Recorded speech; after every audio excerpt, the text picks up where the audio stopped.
So, good afternoon. This is the Steve Mazzacane podcast.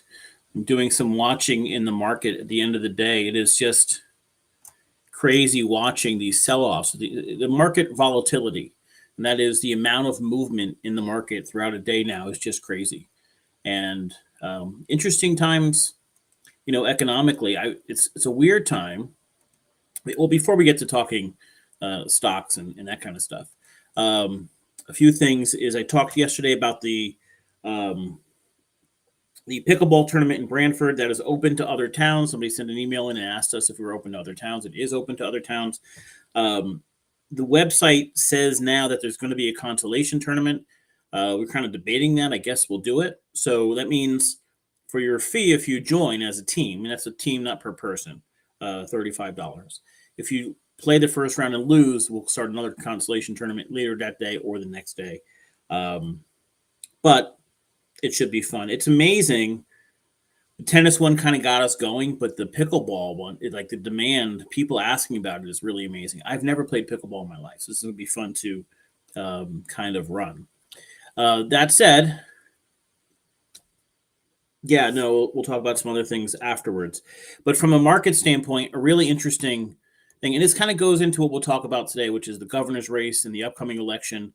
And we have an interesting phenomenon happening with the stock market, and that is we are hoping tomorrow morning we're going to get unemployment numbers, and we are literally hoping for bad unemployment numbers. We're hoping for higher unemployment. And the reason for that is a series of dominoes that have fallen where we watched, like if we go back in time and look at what mistakes were made by either Trump or Biden and what mistakes were made by the Federal Reserve. The Federal Reserve is not the government, right? The Federal Reserve Bank handles interest rates and a bunch of other things in overall banking, but it's a government entity. The government, Biden, they're different. Biden appoints the head of the Federal Reserve, but doesn't actually dictate policy, right? So we have the economy shut down, a pandemic comes in, we start pouring money in, right? Just everybody gets checks, PPP money, businesses getting checks. We're pouring money in to keep the economy afloat. Didn't really do any checks. Like we didn't do who really needs it. Really, it's like everybody gets money, everybody gets a check, throw it out there. Well, what happens when people who may not normally have extra money suddenly have extra money? They create demand. They want to buy things. So we had people who were getting a bunch of government money, also people who were still getting their paychecks, possibly unemployment, and nowhere to spend it, right? They weren't going on cruises. They weren't going out to the movies. They weren't going to theater. They weren't going out to eat. So there was no, they're paying their basic bills, and the government wanted to make sure those basic bills were paid. But people were basically hoarding money, not because they wanted to, just because they had no choice. They had nothing to spend it on. So they had all this money coming in. So as the economy starts opening again, the post-pandemic starts opening, people want to buy stuff.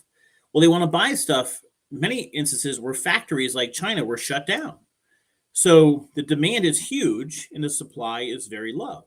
And so the cost of things started jumping up. The same thing with houses. Houses went up because the interest rate was 2%. So instead of being able to afford a $300,000 house, suddenly you're able to afford a $350,000, a $400,000 house. The demand for those houses goes up like crazy. So all this demand is in the economy. And now you have this situation where the cost of things skyrockets. Inflation goes up 2%, 3%, 4%, 6, 7, 8%. We're seeing those numbers. So the Fed then says, and in this case, probably too late, let's slow this down. And we slow it down by making it more expensive to borrow money. So in order to get, instead of that 2% interest, we'll go to 3% or 4% or 5% loan. And people are going to stop spending as much because it's too much more money to pay every month based on that interest rate. So they keep raising interest rates. And they're going to keep raising those interest rates until inflation stops or starts slowing down. But inflation's not going to slow down significantly if everybody's working and they have money. And the unemployment rate is low. So tomorrow, we're hoping from a economic standpoint, the stock market is coming down because the Fed keeps raising interest rates. That's going to slow down corporations. The stock price is going to drop. If unemployment goes up, it may be a sign that the Fed says, okay, we'll slow down on our raising interest rates. If the unemployment gets good, in our case, lower, is going to say, oh no, the Fed has to slow this down and they're going to raise it up even more. So you have the oil is only part of it, and I'll talk about why. You have this weird contradiction happening where, from a stock market perspective, from an interest rate perspective, we are hoping that the unemployment rate goes up. Very weird. The average person may not understand that, but tomorrow we're hoping to see an increase. If you see news tomorrow morning that the unemployment rate rose, even a little bit, it likely means the stock market should have a good day. But what's interesting is we have a couple different sources to get job numbers, right? ADP, the well-known payroll company, put out numbers earlier this week and basically said businesses added a couple 100,000 jobs. Bad sign. But then this morning, numbers came out that said jobless claims, that new unemployment claims came out, and that was going up. So we have contradictory information.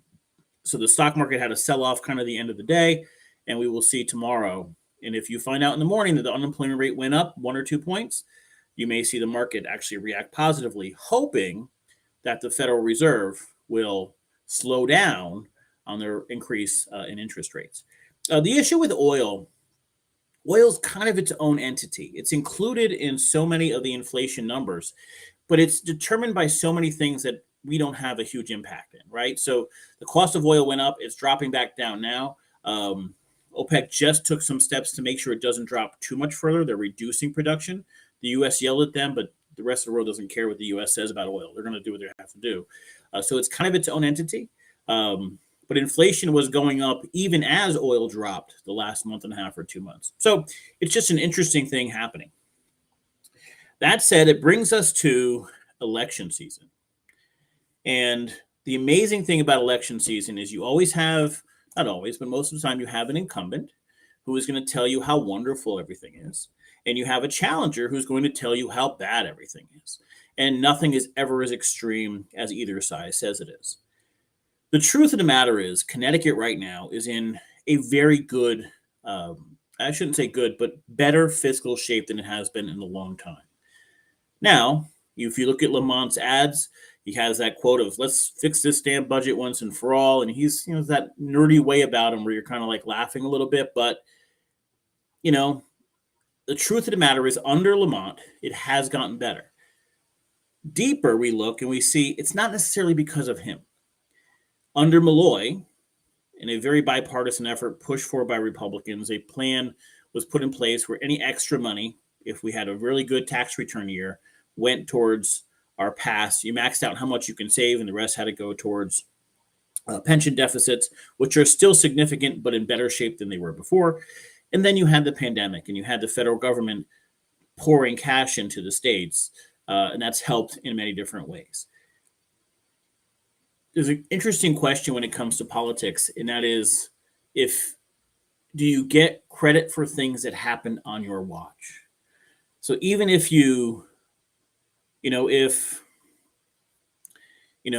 cancer is cured tomorrow, does Biden get to take credit for it?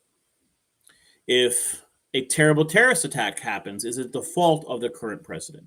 And so there's always this, if it's a positive thing, someone's going to take credit for it. If it's a negative thing, they're going to say it wasn't my fault, but the other side is going to blame them for it. So you have this whole interesting dichotomy. The fact of the matter is, and people who watch this podcast know where I am politically for the most part. Socially, as liberal as it gets. Sleep with whoever you want. I don't care. You want a marriage certificate? Pass them out like candy. Who cares? I don't care who you want to marry. Don't care what your sex affiliation is. Don't care who you sleep with. Abortion rights, that's a medical issue. You handle that. I have nothing to do with it. Unless it's, someone in my family. On all the social issues, like most people, it's go do what you got to do. On fiscal issues, I am I wouldn't say conservative, but look for value. So I do want to help those lower classes. I do want to help those that need to step up. I do want to make sure people have a basic standard of living, but I want to do so in a way that brings value to us, that we get the most for each dollar. And I think most people live that way and try to treat their household budgets the same way. From a political standpoint, Lamont pretty much matches that. Socially liberal and probably the most conservative Democrat you're going to get. He's not well loved by the left. And the far left, the inner city representatives don't love Lamont in many ways. So you got probably as conservative a Democrat as you're going to get. You're an overwhelmingly Democratic state. It's going to be hard for a Republican to win no matter what. And that's different. You know, the other difference with Lamont is he's not hated. He's kind of got this, he's got a nice, I've interviewed him. He's a nice approach to him. He's not mean in any way. He's not an angry individual. He's easy to talk to, a little nerdy, not the best speaker on the planet, but kind of somebody you can kind of relate to and have a conversation with. That's different than, say, Malloy, who was very hard at times. Like he could be hated and could be a brash ass at times. So you have somebody who kind of matches the politics of most of the state, socially liberal, fiscally a little more tighter, a little more conservative, who is not hated and who has a pretty good margin going into this race. Most people would say he did a decent job during the pandemic. So it's hard when you're knocking out an incumbent in office to say, all right, so is there discontent with the incumbent? Not really. The second question we have to answer is, even if there was discontent, is there confidence in a potential replacement? And we had this problem 4 years ago. Bob Stefanowski doesn't seem to be significantly different than Lamont. Socially, he's likely just as, maybe not quite as liberal, but fairly liberal. And fiscally, he talks the game, but we have yet to see a plan to perform any of the things that he says he wants to perform. So 4 years ago, we had this idea that we were going to eliminate the income tax. That was not feasible. It was never feasible. It wasn't something that should have ever been on the table. No self-respecting candidate would have proposed that in Connecticut. It didn't make sense. It wasn't logical. And the Democrats, rightfully so, turned around and said, we basically just gutted every program we have, because if you got rid of the income tax, you got rid of everything. I will maintain that I don't have a problem having an income tax. I would rather have a larger income tax and a lower property tax, if that were possible, to distribute more money to towns. And we've talked about this many times. If you've been a longtime listener, where money comes from matters in government. With an income tax, at least we know you made that money. When the wealthy are paying it, they're paying more money. If they suddenly have a year where they don't make any money, they don't pay any income tax. So you, at least when you're paying that tax, you know you're making some money. Property tax doesn't give a damn. If you, and I talked about the Goodfellas effect before, where there's a scene in Goodfellas where there's a restaurant where the owner wants help from a member of organized crime. And he goes, I want you to step in. And then in the, and excuse my language here, but it's a quote from Goodfellas, in the narrator saying, all right, we're going to step in and help you. If you need help getting a bill paid, we're going to step in and help you. If you need help, whatever, any issues you have with suppliers, we're going to step in and help you. But end of the week, you had a bad week, fuck you, pay me. Your numbers are down, fuck you, pay me. Property tax is that way. Property tax doesn't care if you have a job or not. Doesn't care that you lost your job. Doesn't care that you got demoted. It doesn't care that you have extra expenses that week. It comes every 6 months. The bill comes. It has to be paid. Over time, if you don't pay it, your house can get repossessed. So I would much rather have more of our tax revenue come from income tax, and even more so to offset property tax, because you deserve to be in a house and not have that burden constantly growing on you. Now, we're in a pretty good shape property tax wise now, especially in Branford and along the shoreline, because property values just went crazy. So your bill may go up, but you also have significant an asset on your hands because the property values have gone up. So that being said, the idea of eliminating the income tax 4 years ago was not a feasible one. And then the most recent one was it a $2 billion cutback, or it's like major tax cuts that he wants to do now. And I understand you're running for office. I understand that you have to come up with something to present to the general public. But the worst time for tax cuts is when people are doing well. The unemployment rate is still low. People are working. Now's not the time to cut taxes, especially when for the last 4 years you've been complaining about Connecticut's long-term debt. You're complaining constantly about our pension debt and pension obligations. So why would you then propose a major tax cut when you're also complaining about our long-term pension obligations? It doesn't make any sense. It's not a feasible plan. If I have $100,000 in credit card debt, it's the last time I want to say, hey, let's have less revenue coming. I want to pay it down. And long term, that benefits all of us because less money is going towards interest. So we have more money to spend on basic human needs and social issues or whatever we have in the state. So far from Stefanowski, I have not seen a fiscal plan that makes sense.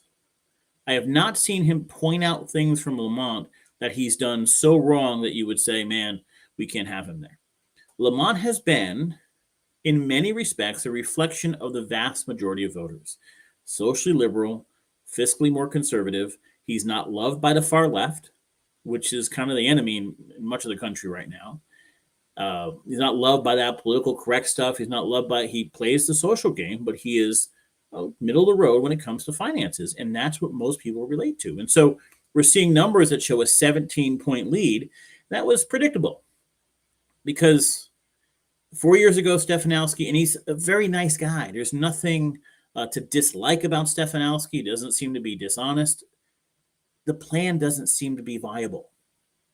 And if you're going to yell about our pension obligations, how do you then turn around and say, I want to give hundreds of millions more in tax cuts and reduce the revenue coming in?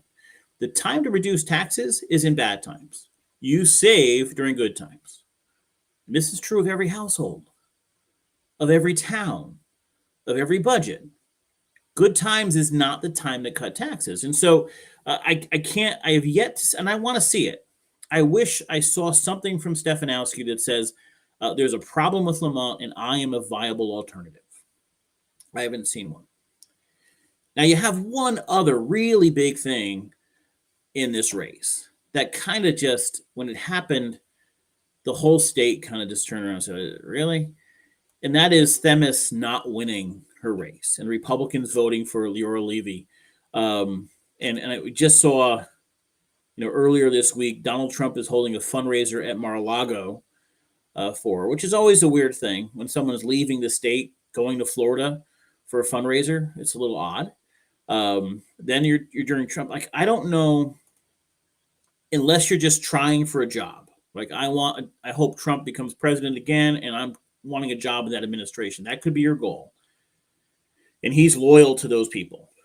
But if you're running in Connecticut with an overwhelming Democratic majority when it comes to voter registration, why in the world are you running to Donald Trump?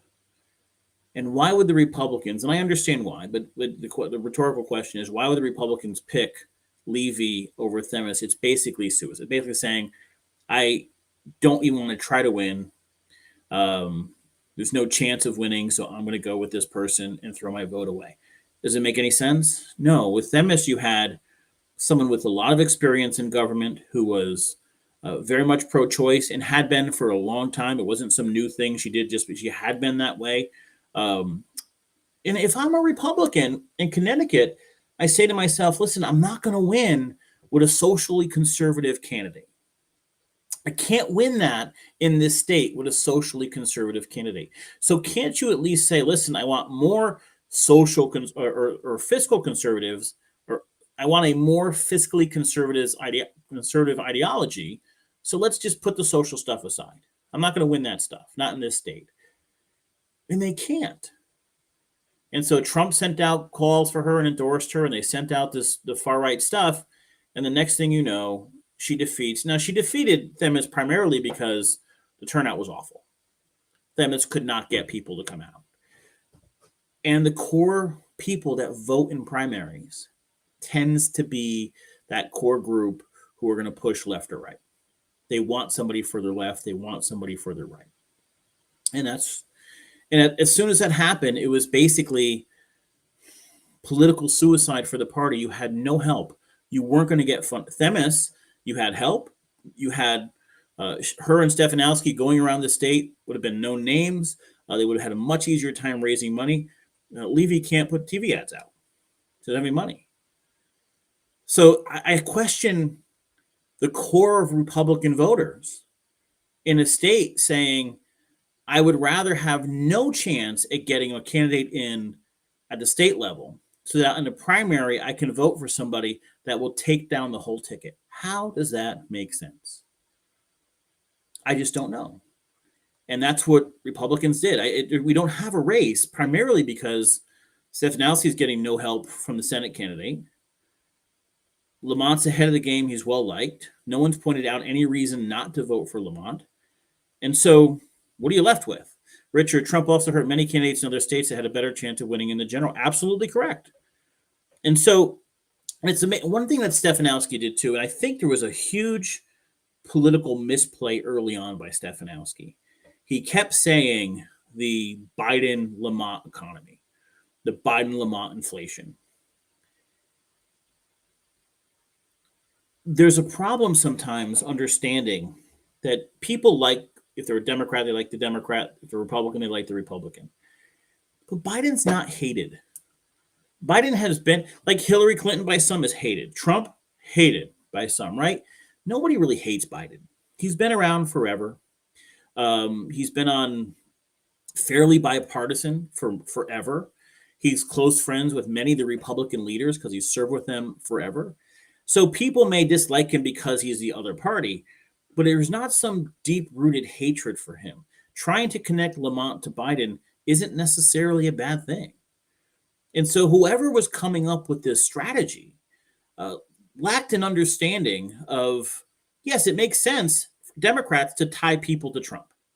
And sometimes it's nonsensical. Like the last local election in Brantford, if you're not watching from Brantford, the Republican won. The Republican is probably the most, in Jamie Cosgrove, the least political person you're ever going to meet.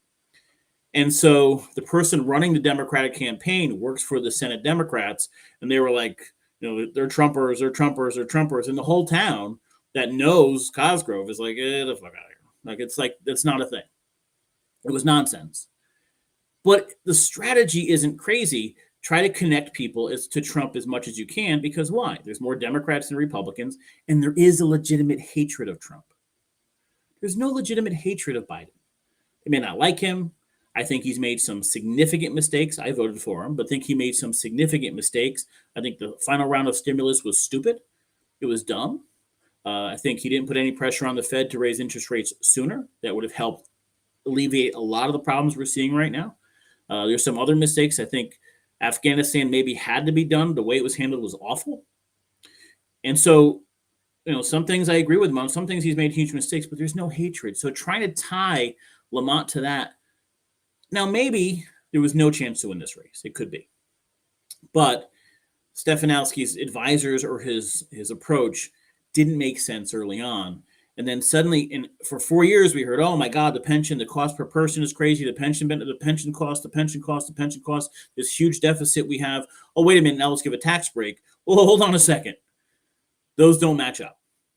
It can't be the same way. In your house, you can't say, oh, my God, we have so much debt. Our credit card debt is so much. We have $100,000 in credit debt. We got to start paying this down. Oh, listen, do you want to quit your job?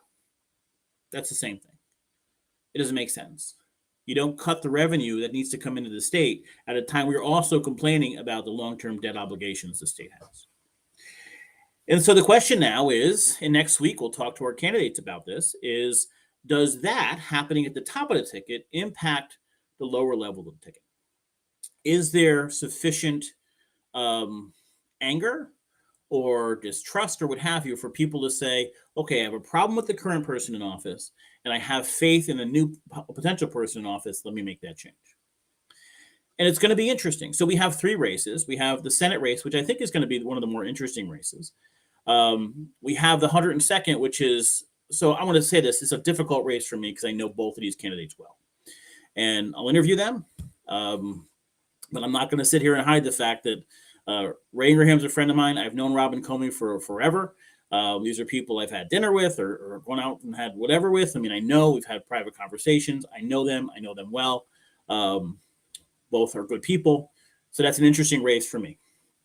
And we'll talk about that and you could take the interview with that grain of salt, knowing that I know these people personally. So if I come off as biased or like somebody or personal questions, understand that. I just want to be upfront about that. Paul Christie, I don't know well. I've met him once.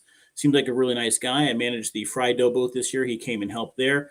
For that matter, so did Christine Cohen. So did all the rest of the candidates. Seems very nice. I've worked with Christine before. We actually talked quite a bit about a bill that she was proposing that required energy companies or utility companies to send text messages before shutting off power. We've talked about that before, and it's made no sense that energy companies would send snail mail, but not actual text messages to people before energy got cut off. And so, these people would have to go put it back on with a $200 fee to do that. It made no sense. So that's one thing she was working on. I've worked with that and other bills as well. So she's been there for a while. John Scanlon, we're losing. So I don't know Moira, the potential. I know I met her. And DiNardo is a Republican, and I'm going to meet him for the first time. So that race, both of those candidates, I'm spending the first time I've ever spent serious time talking to them will be over the next 2 weeks. That said, I think we will not have Monday because it's Columbus or Indigenous Peoples Day or whatever it is on Monday. We will have the podcast very likely, but not have an interview. On Tuesday is Ray Ingraham. On Wednesday is Paul Christie, and DiNardo is on Thursday. And then the next week, we don't have the exact date set up for the rest of the week, but on Monday is Christine Cohen, and then we'll have the other two candidates the rest of the week. So the next 2 weeks will be primarily focused on the election and interviews with those candidates. And that's where we stand. And so it's going to be a very interesting couple weeks, but it is now 4:28. So for the purposes of today's podcast, I hope you have an amazing night. It is spectacular outside. I'm going to get a workout in, or at least a walk in. And we will be off until Monday. If I know a lot of the schools are off tomorrow and Monday, so they have long weekends. So I hope everyone has a great weekend. And if there's questions, comments, and I know yesterday we talked about restaurants and marketing. If there are questions about things that are opening in town, questions or discussions about those things, send them in. Be glad to take a look, research some things, and talk about it on the podcast. So we got one person sent us, a question on what restaurants can do to help. And I'll tell you, I look at a lot of, I follow everybody obviously in Brantford and Guilford and on the shoreline. And it's amazing how rough some of the branding is. So if I give just this advice when it comes to social media, be authentic. The glossy pictures don't do it. When you are selling something that you can't possibly meet in person, and I mean this, with respect to a lot of different restaurant owners and business owners, you sell a bill of goods sometimes through social media that you can't meet. All you do is create upset customers. If they have expectations that are set by your social media and your marketing, and you fall short of those expectations, you will lose customers. If your marketing and social media sets the expectation that you can meet or exceed, you can create lifelong customers. There's a million people out there who are marketing experts who know the technical aspects of marketing. I know how to post things. I know how to take a really glossy picture. I know a good video. I know how to do a reel or a Facebook post or what have you. But you also have to start with understanding what message you're sending and isn't real and isn't authentic. Because the second people realize that you can't meet what you're selling, they're gone. You're never going to get them back as a customer.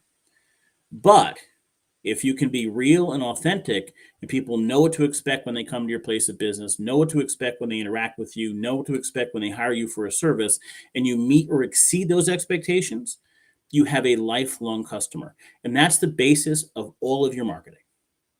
It's not if you could do something technically, it's are you authentic in that marketing? And if you want to know more about that, you can give me a call. We can have a cup of coffee and we can talk about how to approach that. But that being said, guys, have a great weekend, and I will see you on Monday at 4:00.